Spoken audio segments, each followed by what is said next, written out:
Hello my dear friends, कैसे हैं आप सभी। आई होप आप सभी बहुत अच्छे होंगे। Manish GS academy YouTube channel पर आप सभी का स्वागत है।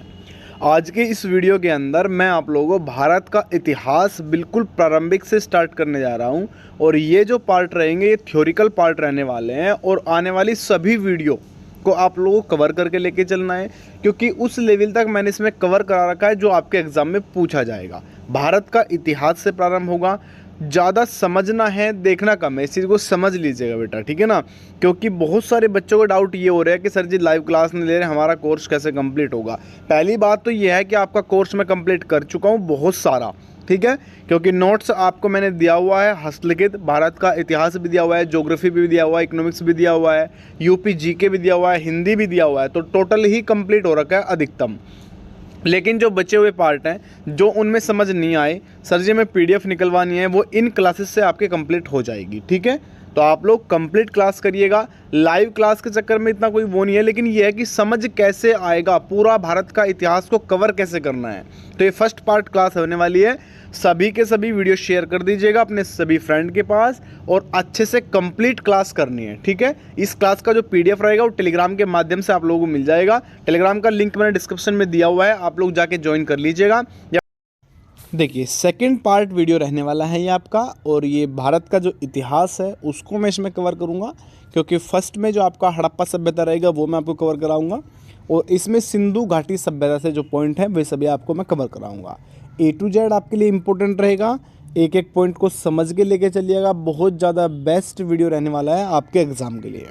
टोटल पार्ट को मैं ऐसे ही कवर कराऊंगा, आपके सिलेबस के अनुसार जितना भी होगा वो टोटल ही इसमें कवर हो जाएगा, ठीक है। सिंधु घाटी सभ्यता की अगर मैं यहाँ पे बात करूँगा, सिंधु घाटी सभ्यता को अदर किस नाम से जाना जाता है ये पूछा जाता है। तो सिंधु घाटी सभ्यता को हड़प्पा सभ्यता भी कहा जाता है। क्या? हड़प्पा सभ्यता। अब हड़प्पा सभ्यता क्यों कहा जाता है? क्योंकि सबसे पहले जो नगर पाया गया वो कौन सा था? हड़प्पा। कौन सा था भैया? हड़प्पा सभ्यता, ठीक है। अब सिंधु घाटी सभ्यता इसको क्यों कहा जाता है? क्योंकि वो नगर जो सिंधु नदी के पास पास के क्षेत्र पर बसे हों। जैसे यहाँ पर बस गया एक नगर ये बस गया, ये सिंधु नदी आपकी जा रही है यहाँ से, ठीक है ना। तो ये नगर इन्हें कहलाएगा सिंधु घाटी सभ्यता। अब घाटी सभ्यता क्यों कहा जाता है? क्योंकि वो स्थान जो किसी नदी या किसी जल के प्रभाव के कारण अपना यहाँ से जल यहाँ पे चल रहे हैं तो क्या करेगा कि थोड़ा थोड़ा रिसाव, मट्टी जो है थोड़ा नीचे चला जाएगा, गहरा हो जाएगा स्थान, तो उसे कहा जाएगा सिंधु घाटी, क्योंकि वहाँ से और समतल स्थान से नीचे जा चुका है स्थान, ठीक है ना। तो इस वजह से इनको सिंधु घाटी सभ्यता कहा जाता है। इसको सरस्वती सभ्यता भी कहा जाता है, याद रखिएगा, ये भी आप लोगों के पॉइंट इंपोर्टेंट रहेगा, ठीक है ना। क्योंकि पीसीएस के अंदर एक बार पूछा गया था कि सिंधु घाटी सभ्यता को हड़प्पा सभ्यता से अदर किस नाम से जाना जाता है, तो एक सरस्वती नगर के नाम से भी इनको जाना जाता है, ठीक है। चलिए अब देखिए सिंधु घाटी सभ्यता की थोड़ी सी बात करूंगा यहाँ पे। सिंधु घाटी सभ्यता के साथ भारतीय इतिहास का जन्म हुआ। हड़प्पा सभ्यता इस समय की शुरुआत भी यहीं से मानी जाती है और सिंधु घाटी सभ्यता के दक्षिण एशिया के पश्चिमी हिस्से में लगे 2500 BC में फैली हुई है। कितनी? 2500 में। अब एक चीज़ और देखिएगा, इंडियन हिस्ट्री इज हिंदी में सिंधु घाटी सभ्यता के बारे में महत्वपूर्ण जानकारी जो दी गई है वो नीचे दी गई, यानी ये वाले पॉइंट, ठीक है ना। आज के समय में पाकिस्तान और पश्चिमी भारत के नाम से जाना जाता है। सिंधु घाटी सभ्यता के 4 हिस्सों में बांटी गई है। कितने हिस्सों में बांटी गई है? अब देखिए सिविलाइजेशन जो आपका है ये आपका सिंधु घाटी सभ्यता बाबू। अब एक चीज़ ये है कि ये समझो कि आज से 4000 साल पहले की अगर कोई वस्तु हमें पा रही है, और वो भी कब? बहुत समय पहले, तो इसका मतलब ये है कि पहले भी मानव हमारे यहाँ पे बहुत ज़्यादा विकसित रह चुके हैं। क्या है? विकसित रह चुके हैं। अब विकसित तो रह चुके हैं, अब ये कैसे पता लगेगा कि वो स्थान केवल और केवल पूरी पृथ्वी पे, समझ लो पूरी पृथ्वी पे केवल और केवल सिंधु सभ्यता ही थी। ऐसा भी हो सकता है कि आसपास का क्षेत्र भी हो, है ना। ये भी हो सकता है कि कहीं आसपास के क्षेत्र में भी किसी और स्थान पर इस प्रकार के जो है पुरातत्व पाए गए हों, जो वहाँ पे भी इस प्रकार का प्रमाण मिलता हो कि यहाँ पर भी 4 से 5000 साल पहले एक नई पीढ़ी, एक विकसित पीढ़ी रही हो, है ना। तो ये चीज़ समझेंगे। तो उस समय क्या हुआ था कि आप लोगों की सबसे पहले जो सबसे बड़ी सभ्यता थी वो होती आपकी सिंधु सभ्यता। कौन सी? सिंधु सभ्यता सबसे बड़ी सभ्यता थी। लेकिन इसके साथ साथ एक तो आप लोग देखिएगा मेसोपोटामिया आपकी साइड में, जैसे वर्ल्ड मैप में आप लोगों को दिखाना चाहूँगा बाद में, इस तरीके से आप लोग समझिएगा, ठीक है ना।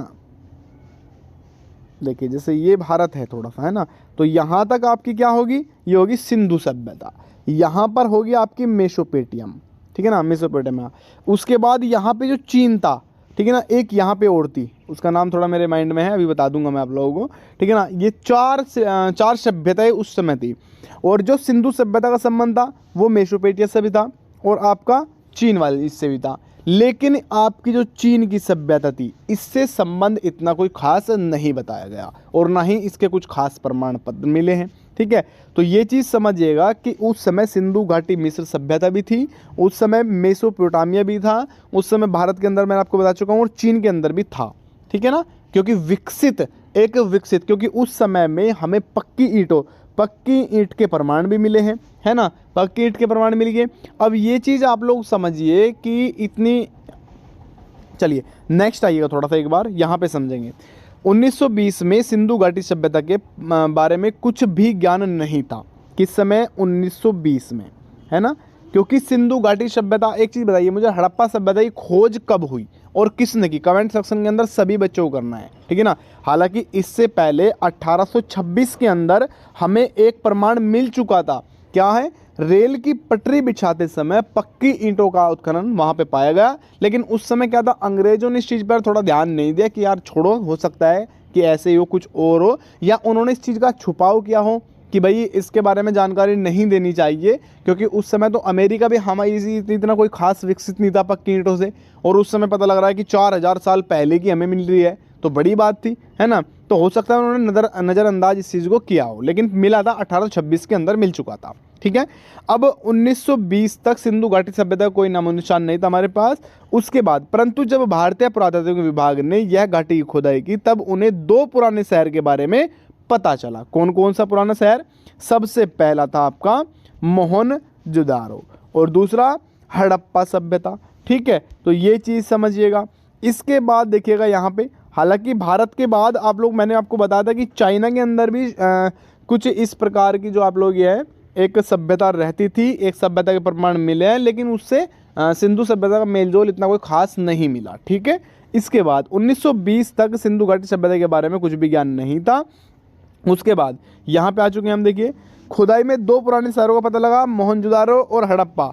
उसके बाद यहाँ पे आइएगा, यहाँ पर कहीं सारी चीज़ें मिली। क्या क्या मिला? एक तो घरेलू सामान मिला, युद्ध के हथियार मिले, उससे पता लगा भाई यहाँ पे तो पहले भी युद्ध हुआ है। उसके बाद सोने के आभूषण मिले, सोना निकला वहाँ से, ठीक है ना। चांदी के भी आभूषण मिले, कुछ मोहर मिली कि भैया ये मोहर होती थी, है ना, उस समय की। खिलौने भी प्राप्त हुए, बच्चे खेलते भी थे उस टाइम में, तो है ना। इसके बाद बर्तन भी यहाँ से प्राप्त हुए हमें, बर्तन। अब देखो ये चीज़ समझने की है कि यदि हमें 1920 इतना बैकवर्ड क्षेत्र था, उस समय बैकवर्ड था, और उस समय ये पता लग रहा है कि भैया 4000 साल पुरानी, 5000 साल पुराने समय में यहाँ पे युद्ध के हथियार मिल रहे हैं, आभूषण मिल रहे हैं, खिलौने मिल रहे हैं, आपके बर्तन मिल रहे हैं, तो बड़ी बात है ना। इसका मतलब पहले भी सभ्यता रह चुकी है यहाँ पे, ठीक है ना। इसके बाद यह इस क्षेत्र से यह पता चलता है कि लगभग 5000 साल पहले यहाँ अत्यंत उच्च विकसित सभ्यता फैली हुई थी। सिंधु घाटी सभ्यता की एक शहरी सभ्यता भी थी। क्या? एक शहरी सभ्यता भी थी। इसके अंदर लोग सुयोजनबद्ध और सुमित कस्बों के अंदर रहते थे, यानी उस समय भी एक ग्रामीण शहर तो आपका अलग हो, ग्रामीण क्षेत्र, एक शहरी विकसित, एक पूरा विकसित शहर भी उस समय पाया गया, ठीक है। इसके बाद आइएगा यहाँ पे कस्बे अंदर रहते थे। इसके बाद देखिएगा सिंधु घाटी सभ्यता को व्यापार के केंद्र नाम से भी जाना जाता है, ये पॉइंट इंपॉर्टेंट है। हड़प्पा और मोहनजोदड़ो भग्नावशेष के बारे में दर्शाते हैं, ये पॉइंट ध्यान रखिएगा, पीसीएस के अंदर पूछा हुआ प्रश्न है। अब मैं एक चीज़ और बता दे रहा हूँ, इतिहास के अंदर जितना भी मटेरियल मैं पढ़ा रहा हूँ या जो भी मैं आपको दे रहा हूँ, इस बात की गारंटी है कि वो कहीं ना कहीं आप लोगों के एग्ज़ाम के लिए मोस्ट इंपॉर्टेंट रहेगा। और ये इस टाइप के जो आपकी क्लासेस अपलोड होगी, ये बहुत ज़्यादा बेस्ट रहेगी, सबसे ज़्यादा इंपॉर्टेंट होगी। कोई पढ़ो ना पढ़ो, मेरा इस चीज़ से कोई मतलब नहीं, लेकिन मेरा कर्तव्य है कि आप लोगों को उस चीज़ तक अवगत कराना जो आपके एग्ज़ाम के अंदर पूछा जाएगा, ठीक है बाबू। चलिए, इनके जो हथियार थे वह भव्य व्यापारिक शहर और वैज्ञानिक दृष्टि से बनाए गए थे, ठीक है ना, ध्यान रखिएगा। इसके बाद यह सभी चीज़ों की देखभाल बहुत ही अच्छे तरीके से रख रखाव किया जाता था। यह सभ्यता के अंदर चौड़ी सड़कें मिली हमें, सुविकसित विकास प्रणाली के स्थित पाए गए हमें। यहाँ पर घर पताई को ईंटों से बनाए जाते थे, कि जो घर होते थे वो ईंटों से, पक्की ईंटों से यहाँ पे बनाए जाते थे।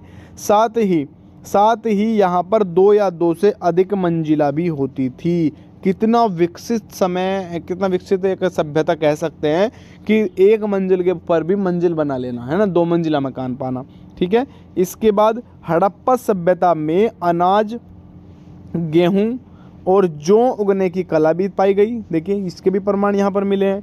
यहाँ पर लोग अपना भोजन इसी प्रकार से तैयार करते थे। उस समय के लोगों ने सब्जियां, फल और मांस, सुअर, आदि, अंडे जैसी अन्य चीज़ों का सेवन भी किया था।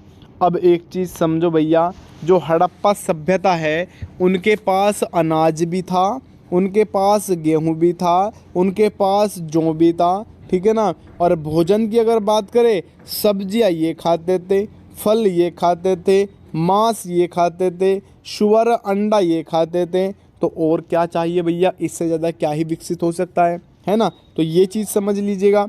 इसके बाद आइएगा थोड़ा सा यहाँ पे देखिए,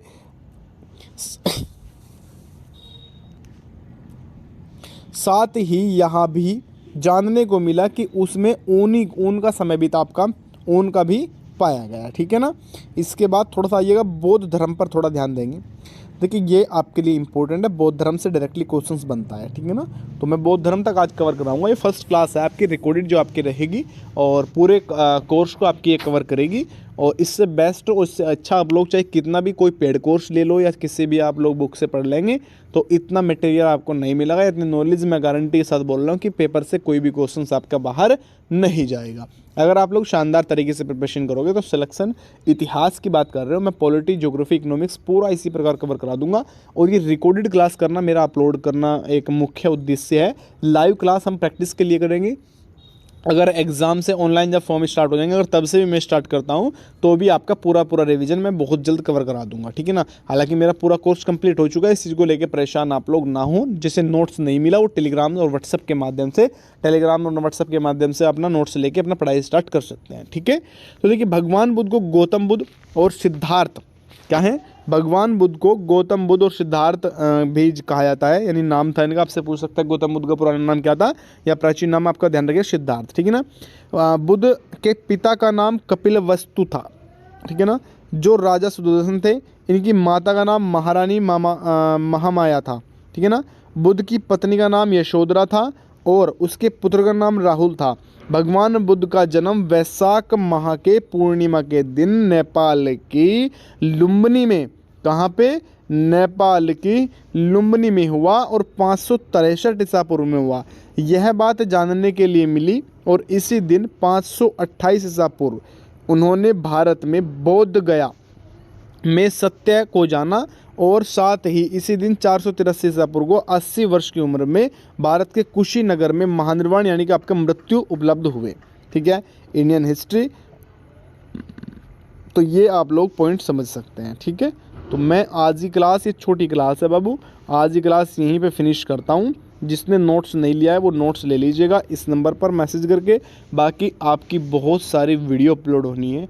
लाइव क्लासेस से अच्छा है कि एक दिन अगर आप लोग आराम से 15-20 मिनट बैठ के अगर एक भी चैप्टर फिनिश कर रहे हो तो बड़ी बात रहेगी सिलेक्शन लेने के लिए। ठीक है। इस चीज़ को लेकर परेशान मत होइए सर जी लाइव नहीं किया, लाइव कर लेंगे। लाइव से इतना वो नहीं होगा, लाइव में आप आओगे आंसर लगा चले जाओगे, लेकिन थ्योरी कौन पढ़ेगा, थ्योरी भी तो आपको ही पढ़ना है ना। तो पूरा का पूरा जो कवर होगा वो अच्छे से होगा, आप परेशान बिल्कुल ना हो। ये सिरदर्दी मेरी है कि आपको फाइनल सिलेक्शन तक पहुँचाना। ठीक है। चलिए बाय बाय सभी को, नमस्कार, राधे राधे, जय हिंद और जय भारत।